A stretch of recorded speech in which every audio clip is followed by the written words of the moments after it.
Hello everyone, and welcome back to positionspecific.com, and welcome to defensive organisation session number 5.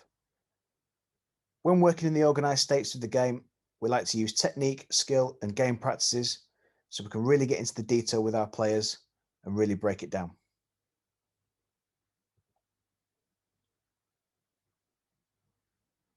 So when designing sessions for defensive organisation, we always look to our performance wheels. We've got an individual model and a team model. So individually, we ask our players to scan. So can they see the ball, see their unit and see the danger? We ask them to think about their movement, so adjusting footwork and body shape in relation to where the ball and the attacker is.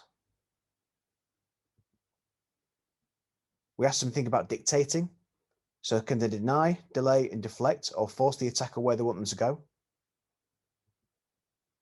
And lastly, we ask them to defend, so win the ball cleanly or force a mistake from the opposition.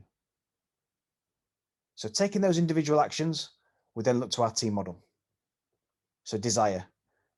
So collectively, can all our personnel have desire to compete to win personal duels all over the pitch, to outwork and outfight the opposition? Can they deny the opposition space between the lines, so vertical compactness?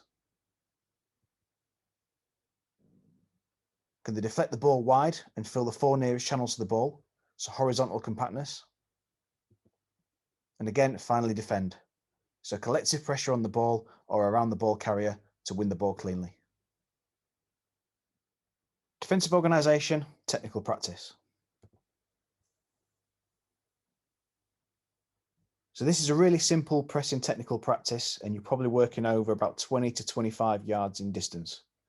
So the idea of this practice is we're working with our midfielders on jumping out from behind their mark and changing their mark. In this case, we're simulating a fullback playing back to the centre half. So our number 10 is going to jump out from behind the number 8. He's going to go and press the centre half, and he's going to try and get a block on a pass back to the number 8. But no matter what happens, whether he blocks it or whether he doesn't block it, he's got to recover back to his starting position, and then the practice starts again.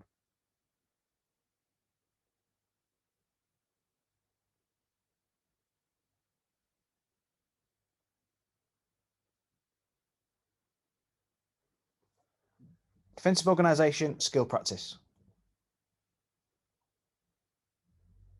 So this skill practice is a follow-on from the previous technical practice, but now we're just going to make it opposed.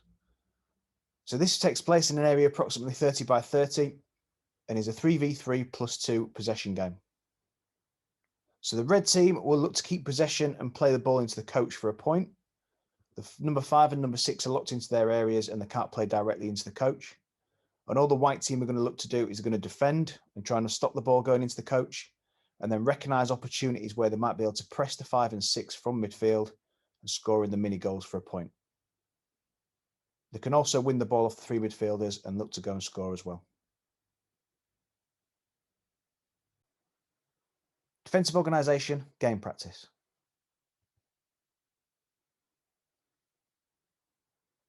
So taking the detail from the technical and skill practice we've previously done, we're now going to see if the players can transfer this into a game practice. The area size is approximately 44 by 65 and has 2 large goals and is an 8v8 including the goalkeepers. We've also put in a halfway line on the pitch. The idea of this practice is that the reds are going to look to build out as normal and try and score in the goal on the halfway line, and the whites are going to look to defend and press where possible. So like we've been working on in the previous 2 practices, if the 9 goes and presses the initial pass and the ball gets switched across, we're looking at the midfield being able to jump and press and win the ball. The reason for the halfway line as well is if we win the ball, can we be over the halfway line to score? So we're really squeezing the opposition. Plus, if we give it away after the press, we've also got that chance in the transition to step on and get really tight and not let them out.